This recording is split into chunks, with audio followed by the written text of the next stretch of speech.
In this episode, we're diving into the mysterious and deeply unsettling murder of Kenneth, a case that shook the quiet city of Hillsboro, Oregon, and challenged investigators to piece together a puzzle hidden behind spray-painted cameras, burner cars, and an obsession that spiraled into deadly violence. I'm your host, Anne-Marie Green, and today we'll be breaking down how a killer managed to plot a murder inside a heavily secured tech campus, and how one small mistake ultimately exposed him. The victim, Kenneth Fandrich, was a hard-working contract pipe fitter, employed at Intel's massive production facility. On January 27th, 2023, he was found dead in the driver's seat of his car inside one of the company's parking garages. What made this location particularly striking is that Intel's campus is blanketed with layers of security, numerous cameras, controlled access points, and constant surveillance. It's the kind of environment where you would never expect someone to attempt a murder, much less believe they could get away with one. Yet that's exactly what happened. Natalie visited that garage in person and described it as heavily monitored, covered from multiple angles with dozens of cameras inside and out.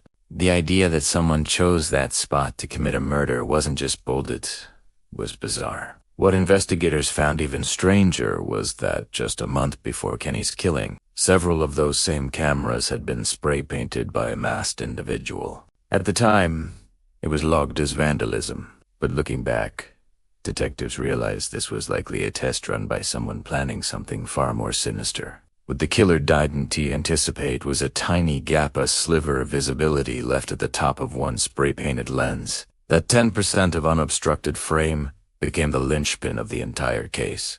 Through that narrow window, detectives noticed a maroon minivan moving through the garage, and while the driver's identity was shielded by a mask, gloves, and clothing meant to hide every inch of skin, one detail still stood out: a faint crease on the suspect's exposed forehead. It's the kind of detail most people would never spot, much less consider meaningful. But investigators later learned that this crease is actually a rare genetic trait. It ended up becoming a crucial piece of the identification puzzle.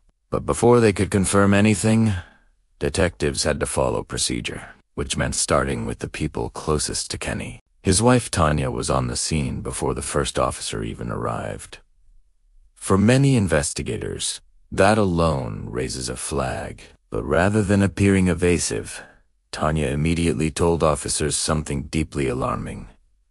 She and her husband had a stalker. She revealed she had once had an affair with a man named Stephen Milner, a respected veterinarian from Oregon City, affair that had ended years before. But Milner hadn't let go. He was still following her and tracking Kenny.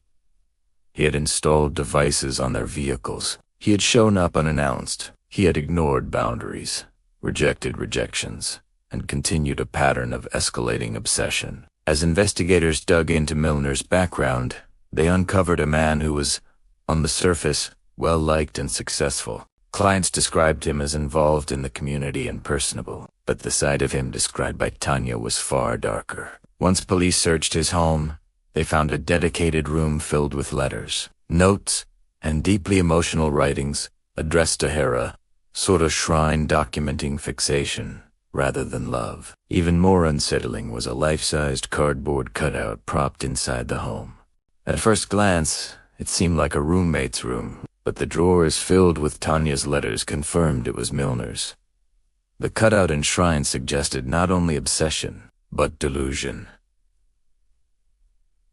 Despite this, detectives still needed concrete evidence. They knew Milner's usual car was a white Toyota SUV, yet the vehicle seen in the camera footage was a maroon minivan. That clue led them to check the vehicle's digital footprint. The car's internal computer showed recent visits to a Home Depot in Oregon City. When detectives visited the store and reviewed security reports, they learned officers had responded weeks earlier to suspicious activity involving vehicles in the lot. Local police captured vague numbers of two vans that were moving in and out, repeatedly vehicles that were later connected to Milner. He had purchased these burner cars to use during his stalking and the murder.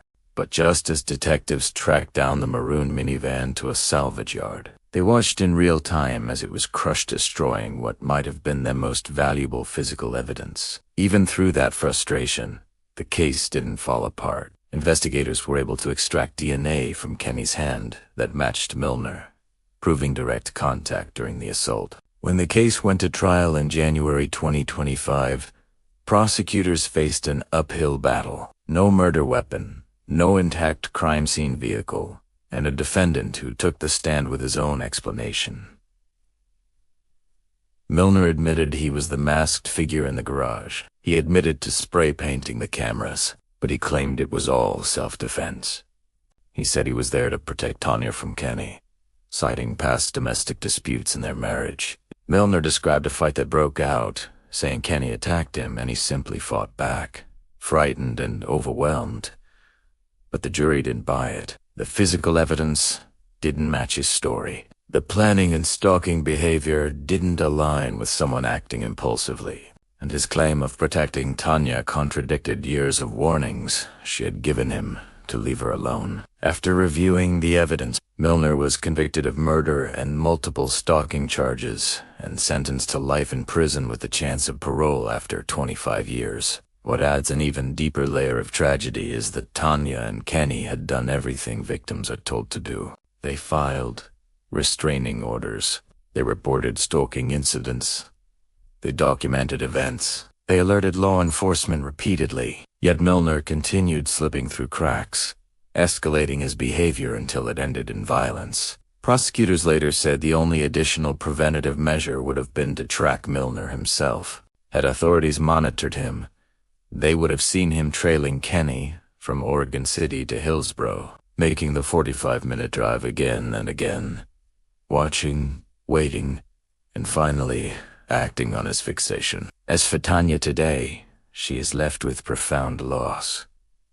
Her husband was murdered. She herself was a long-term stalking victim, and now she faces the aftermath of a crime she could never have prevented alone. A wrongful death lawsuit filed by Kenny's estate seeks millions in damages, which she may benefit from, as Milner is believed to have sold his veterinary practice and accumulated significant wealth over the years. But no financial outcome can erase the trauma she endured. Cases like this highlight a difficult truth. Stalking is not harmless. It's not romantic.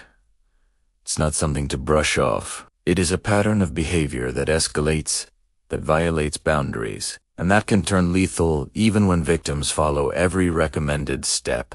This case stands as a sobering reminder of how important it is to take obsessive behavior seriously long before it reaches a point of no return.